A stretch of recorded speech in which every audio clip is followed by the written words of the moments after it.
Hello, this is Kent Holland. You're joining me for the final session of Working on Purpose. This is entitled Finding Purpose, Creating Mission. This is Module 6 out of 6, and this completes the third part of the course. So we will begin here, right where we left off, with the conclusion of Module 5. If you haven't already watched the previous modules, I would recommend that you do that before starting this module. Thanks. Here we go. But let's be careful not to be a perfectionist about it, because perfectionism can get in the way of actually doing a good job. Too many people wait until they do the perfect job, and that prevents them from ever doing a good enough job. I like to say apply the 80-20 rule that I taught back in the goals and the time management portions of this course, is realize that 20% of our time is going to produce 80% of the results. So be careful in using our abilities that we get the most bang for the buck. Use our abilities to accomplish much. Don't get focused on being absolutely perfect. I think that it can really be a danger. If we're part of an organization, we're not really working alone. It really does take a team, and each member works together to become excellent at his or her individual area of expertise. And so the whole team then becomes excellent because each member is excellent. It would be like an orchestra. Not everyone in the orchestra plays the piano or the violin, and it's a good thing. It would be a pretty dull orchestra if that was all we heard. But it's when we bring all the excellent performers together with each of their unique instruments that we have a team and we enjoy the entire program of the orchestra. Life is that way. Everything we do in a corporation works that way. When we work in sort of whether it's a religious organization, a charitable organization, people come together and they work and they provide their individual talents. So when we're doing this presentation, I like to think this is not just about applying goal setting, time management, and creating purpose for the individual. It applies to the team, to the entire organization. Our main purpose may really be outside of our work. So helping improve the lives of the homeless or working with charitable organizations may be what you really want to do. That's what excites you. But that probably won't pay the bills. So unless we maintain a decent paying job, we may lack the financial ability to be of service to others. And there's really some truth in the comment that we can be so heavenly minded that we are of no earthly good. And I do think there's truth to the fact that we again need to be balanced so that we make an income, we do a great job with our employer, and then we have time to focus on some of the true things that are our passion that really inspire us to go out and serve. Now, when we talk about service, not all activities are going to directly support and serve our purpose. Having fun is important. All work and no play really makes for a pretty dull person. And unless we take the time to do the fun things that we want to do just because we enjoy doing them, we're going to burn out. We're not going to work as effectively and as efficiently. I get more accomplished in far fewer hours when I take care of all aspects of my life, spiritual, physical, emotional. So we can't neglect to take care of these areas of our life. We can get more accomplished in fewer hours when we do those things, when we take care of ourselves. Time spent in these areas is time well spent. It's like the successful, busy businessman who explained, "I'm too busy not to take time out to pray." And to that, I would add, I'm too busy not to take time out to exercise and play. So balance is critical, that we maintain balance in our lives by caring for all of these areas that we've talked about. And when we fail to maintain this balance and get wrapped up in the work that we're doing to the exclusion of these other areas, our quality of life is going to deteriorate. Now, it may be gradual, and we may not notice it immediately, but it will catch up with us. And over time, you'll notice your attitude suffering, and you'll find yourself worrying more and enjoying yourself less. So take time to be with family and friends and to participate in sports, hobbies, religious matters, and activities. Stay balanced. It is just so key that we stay balanced. We need discernment to determine what activities, interruptions, and apparent distractions aren't really weeds, but are actually the good things that deserve attention. Daily life is filled with the details that encompass stuff that just happens.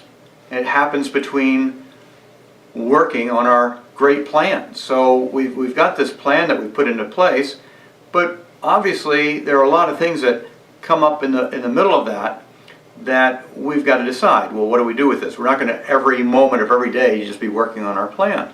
So knowing that we're making progress toward our purpose and meeting our goals and our plan, this actually frees us to take time to respond to the pressing needs that pop up in the moment of the day. We can then be more spontaneous. We can respond to the things in the moment, like friends and family and fun, without feeling guilty that we should be doing something different. So by honoring purpose, we gain freedom. Those of you who know me know that I spend a lot of time enjoying activities. I love to play tennis, I ski, I snowboard, I motorcycle, I bicycle, and I vacation a lot. And so if you happen to be on Facebook or some of the other sites that I'm on, you'll see that I do a lot of activities. In addition to that, I have the various, we'll call them the charitable type activities that I do. These take time, but they're all very important to me, and I wouldn't want to not do them. And the irony is, I feel that I can do them without feeling guilty that I should be somewhere else working at my office or that I'm not getting enough done toward my goals. What happens is that because I've got a good plan of how to get my goals accomplished and live on purpose, and I know that I'm making good progress doing those things, I don't feel guilty about all that time I spend doing other things. I look at it as it's fine. I live in that moment. I'm there, my body and my mind are in the same place. I'm not out playing and thinking, gee, I wish I were in the office doing what's important, nor am I in the office wishing that I were out on my motorcycle or bicycle. I am able to keep my mind and body in the same location. That's a lot more efficient, believe me. And think about it for yourself. When you're at work, are you really thinking about what you'd like to be doing outside of work? And when you're on vacation, are you somehow thinking about the things that you should be doing at home? If so, I'm going to suggest that by coming up with your goals and your purpose plan, your mission statement, and seeing that you're really on target accomplishing those, it's going to allow you to really enjoy yourself more in the place that you are at the very moment. If we're serious about desiring to fulfill our purpose, a written mission statement is one of the most powerful tools that will help us to meet that purpose. A mission statement is a succinct, written statement of a commitment to fulfill a specific purpose. It has been compared to a compass or an anchor or perhaps a map and even a rudder. An anchor because it allows us to stay steadfastly in place and not be pulled by the currents such as offers and temptations that might take us off course. A rudder because it helps us to stay the course once we've got started moving. And of course a map because it's showing us where we're going and it shows a road to get there. And it's something to follow. It enables us to distinguish between activities that are appropriate and those that are distractions and that are going to take us off course. Writing the mission statement has been described as the ultimate goal-setting exercise. It essentially causes us to climb to a higher place so we have a broader perspective as we look out at our specific goals. And instead of focusing on the individual goals like trees, we can find the big picture of which those goals are a part. like the forest. The mission statement clearly and succinctly commits us to managing our talents, our time, and our energy so that we live in accordance with our purpose. And this is going to lead us to a life that has activities, big and small, that are consistent with our purpose and that foster and enhance our purpose. By reflecting on the mission statement and allowing it to deeply influence us and on a real consistent basis, we're going to find ourselves saying no to thoughts and activities that would be contrary to our mission or that would cause us to waste time and energy on matters that don't help us to accomplish our purpose and don't help us to be with others in that moment that we talked about where maybe friends, family need us, etc. To be meaningful, the mission statement must come from the heart. Thinking only with our heads about what we ought to be doing won't get us any closer to a meaningful mission statement. It isn't about oughta or shoulda. It's only about what's in your heart. No one else can write a mission statement for you. You've got to decide for yourself. No one else can tell you what your mission should be. It's really yours alone. It's personal. Some people write long ones. Others write only a couple sentences.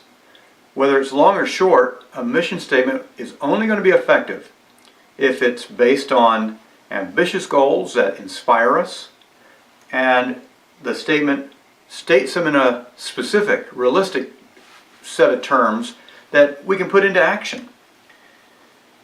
I'm experienced with the art of writing meaningless, ineffective corporate mission statements, and one of the more memorable mission statement endeavors that I was involved with, I was an attorney for a large corporation that spent hundreds, just if not thousands, of man-hours drafting a corporate mission statement. Now this was for a global company, but it was for the United States-based group, which was again very large.